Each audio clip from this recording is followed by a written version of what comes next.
Halo Sobat Sains, kembali lagi bersama kami, Komunitas Melek Sains, di program Bijak, Bimbingan Belajar Kimia. Dalam lanjutan, materi asam basa bagian kedua. Kali ini, kita akan membahas secara khusus tentang kekuatan asam basa yang ditinjau dari segi kualitatif. Tapi sebelum lanjut, klik dulu dong tombol subscribe-nya. Kalau sudah, ayo kita lanjut. Sebagaimana pada video teori asam basa sebelumnya, Anda telah mengetahui dan memahami teori apa saja yang paling umum digunakan untuk menjelaskan keasaman maupun kebasaan suatu molekul. Selanjutnya, kita akan berfokus terhadap hal seberapa kuat suatu molekul itu sebagai asam maupun seberapa kuat suatu molekul itu sebagai basa. Hal ini sangat penting untuk dipahami karena akan membantu pemahaman Anda dalam menentukan arah reaksi asam basa.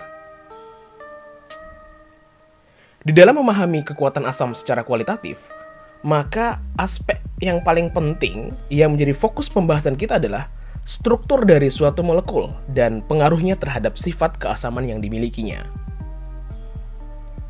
Secara struktural, jenis-jenis asam itu digolongkan menjadi asam biner dan asam okso. Asam biner merupakan asam yang terdiri atas atom hidrogen dan gugus atom selain hidrogen yang saling berikatan satu sama lain. Gugusan atom selain hidrogen ini disebut juga sebagai sisa asam. Lalu, bagaimana struktur dari molekul ini bisa mempengaruhi keasaman dari molekul tersebut? Asam-asam biner itu memiliki struktur umum HX, seperti pada tampilan berikut. Terdapat dua faktor yang mempengaruhi kekuatan asam dari molekul-molekul asam biner ini, yaitu jari-jari sisa asam dan elektronegativitas. Bagaimanakah jari-jari sisa asam mempengaruhi kekuatan asam? Perhatikan ilustrasi berikut ini. Berdasarkan ilustrasi yang diberikan, semakin besar ukuran atom atau jari-jari atom dari sisa asam, maka semakin besar panjang ikatan antara atom hidrogen dan atom sisa asam tersebut. Ikatan kovalen yang semakin panjang menyebabkan ikatan kovalen tersebut menjadi lebih lemah. Semakin lemah ikatan kovalen tersebut, maka semakin mudah atom hidrogen terlepas membentuk ion hidrogen. Berdasarkan tinjauan struktur molekul, dapat disimpulkan bahwa pada tabel periodik dalam satu golongan yang sama dari atas ke bawah, keasaman suatu molekul akan meningkat seiring dengan peningkatan jari-jari atom sisa asam. Seperti pada perbandingan keasaman molekul air, asam sulfida, asam selenida, dan asam telurida. Selanjutnya, bagaimana elektronegativitas mempengaruhi keasaman suatu molekul? Berikut adalah ilustrasi dari naiknya elektronegativitas atom. Perlu diingat bahwa elektronegativitas merupakan kemampuan suatu atom dalam ikatan untuk menarik pasangan elektron ikatan ke arahnya. Besarnya elektronegativitas berkaitan dengan besarnya muatan inti efektif, sebagaimana yang diilustrasikan pada gambar ini. Semakin besar elektronegativitas suatu atom, maka semakin kuat pasangan elektron ikatan tertarik ke atom tersebut.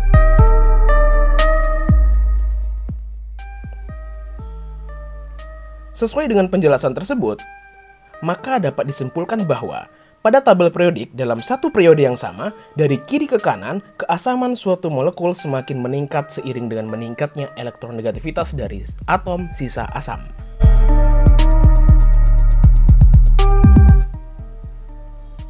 Seperti pada perbandingan keasaman molekul fosfina, asam sulfida, dan asam klorida.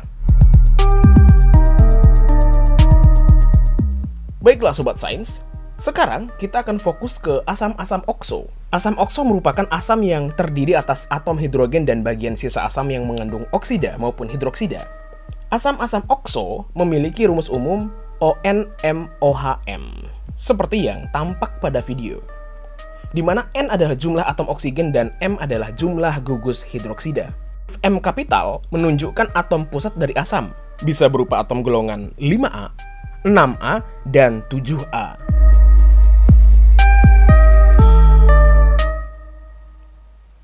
Terdapat berbagai macam faktor yang mempengaruhi keasaman asam-asam okso. Antara lain bilangan oksidasi atom pusat dan elektronegativitas atom pusat. Sekarang mari kita bahas satu persatu.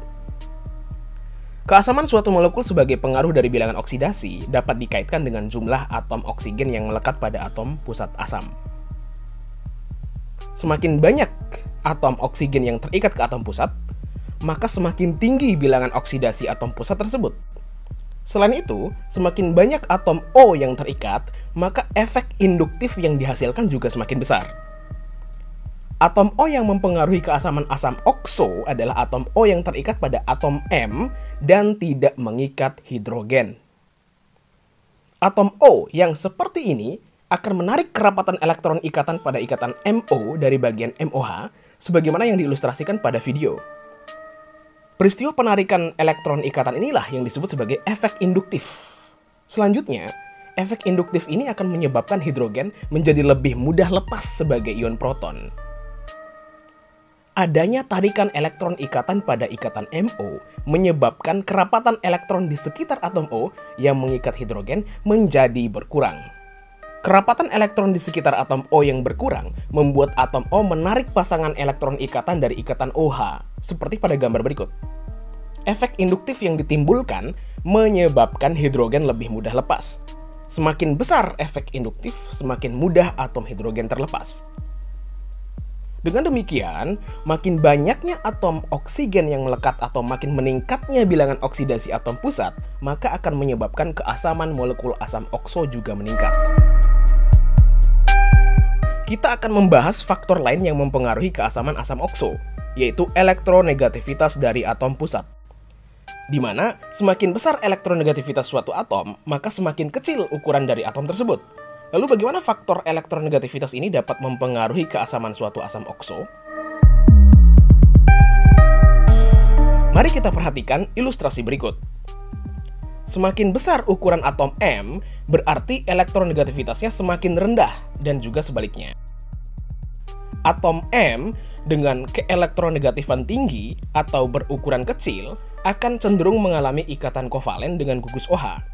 Hal ini dikarenakan selisih elektronegativitas antara atom M dan atom O semakin sedikit atau hampir sama. Pada keadaan ini, molekul okso akan lebih bersifat asam.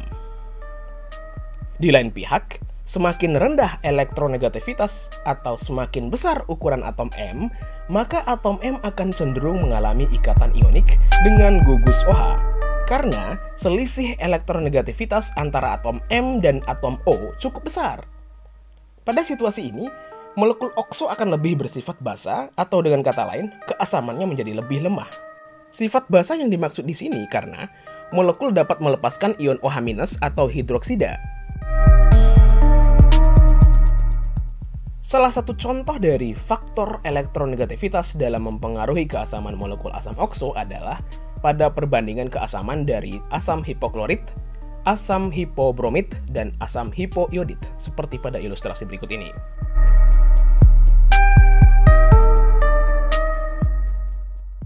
Cukup dulu ya untuk kesempatan kali ini. Kami dari komunitas Melek Sains akan kembali dengan program bijak berikutnya, yang membahas tentang materi asam basa yang berkaitan dengan keasaman molekul dalam tinjauan kuantitatif. Terima kasih atas kunjungan Anda ke channel kami, dan jangan lupa untuk terus mendukung channel kami dengan cara men-share video ini ke teman-teman Anda. Dan tentu saja, semoga video ini dapat memberikan manfaat untuk kita semuanya. Sampai jumpa dan salam Melek Sains.